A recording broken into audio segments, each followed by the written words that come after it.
السلام علیکم ورحمۃ اللہ وبرکاتہ۔ امید کرتی ہوں سبھی خیریت سے ہوں گے۔ ایک کفن چور کا واقعہ۔ ایک گاؤں میں ایک عورت رہا کرتی تھی۔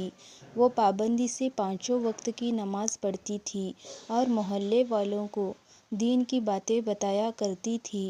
ایک دن وہ رات کو قبرستان کے قریب سے گزری تو اس نے قبرستان کی نگرانی کرنے والے آدمی کو دیکھا کہ وہ کسی مردے کا کفن چرا کر لا رہا تھا۔ یہ دیکھ کر وہ دنگ رہ گئی اور سوچنے لگی کہ جب میں مروں گی تو یہ آدمی میرا کفن بھی چرا لے گا۔ یہ سوچ کر وہ اپنے گھر گئی اور اگلے دن 5 روپے لے کر واپسی اسی جگہ لوٹی۔ اس نے قبرستان کی نگرانی کرنے والے آدمی کو 5 روپے دیتے ہوئے کہنے لگی کہ دیکھو یہ روپے رکھ لو اور میرے مرنے کے بعد میرا کفن مت چرانا۔ یہ سن کر وہ آدمی چونک گیا اور بڑا شرمندہ ہوا کہ اس کا پردہ فاش ہو گیا۔ عورت نے کہا، تم اطمینان رکھو، میں اس بارے میں کسی سے نہیں کہوں گی، کیونکہ کسی کا عیب چھپانا بھی ایک عبادت ہے۔ یہ سن کر اس آدمی کو بڑا افسوس ہوا۔ اس نے توبہ کی اور اقرار کیا کہ وہ اب کسی کا کفن نہیں چرائے گا۔ کچھ دنوں تک وہ اپنے وعدے کا پابند رہا، لیکن پھر اس نے کفن چرانے والا پرانا دھندا شروع کر دیا۔ اس کے کچھ دنوں بعد اس عورت کا بھی انتقال ہو گیا۔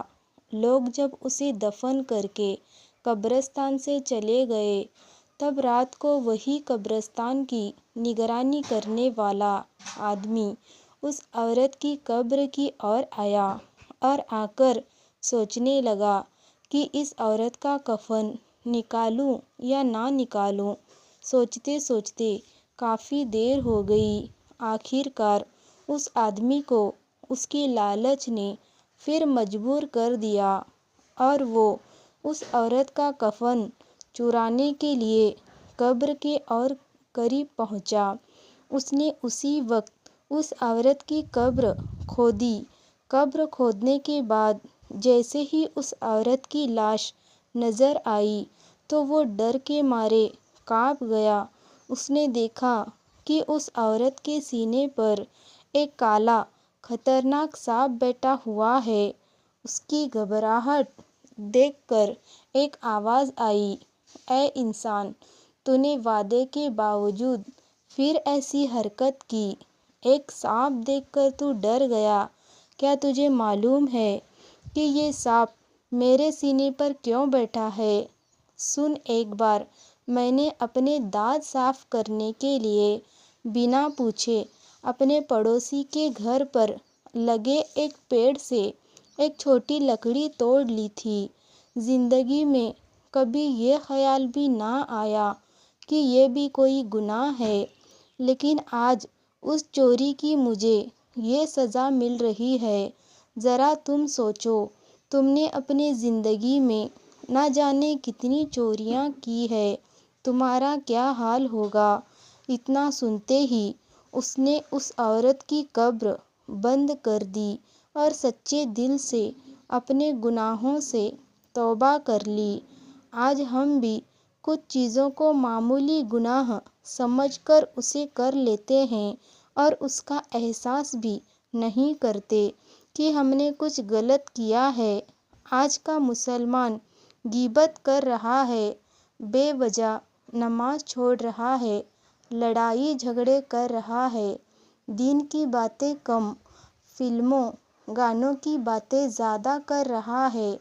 آج کی پیڑھی یہ سوچتی ہے کہ گناہ کر لیتے ہیں، جب حساب ہوگا تب دیکھا جائے گا، اور اسے مذاق میں لے لیتے ہیں۔ آج ہمیں بڑے سے بڑا گناہ کرنے پر ردی بھر بھی افسوس نہیں ہوتا، تو پھر قبر میں ہمارا کیا ہوگا؟ سوچنے والی بات ہے۔ بہرحال اللہ سے ہر وقت اپنے کیے گناہوں کی معافی مانگے اور کوئی بھی گناہ چاہے چھوٹا ہو یا بڑا وہ کرنے سے بچے۔ اس ہدایت کو اپنے دوستوں اور جاننے والوں کو شیئر کرے تاکہ دوسروں کو بھی آپ کی ذات اور مال سے فائدہ ہو اور یہ آپ کے لیے صدقہ جاریہ بھی ہو جائے۔ کیا پتہ اللہ تعالیٰ کو ہماری یہ ادا پسند آ جائے اور جنت میں جانے والوں میں شمار کر دے۔ اللہ تعالیٰ ہمیں علم سکھانے اور اسے دوسروں تک پہنچانے کی توفیق عطا فرمائے۔ آمین۔ اللہ حافظ۔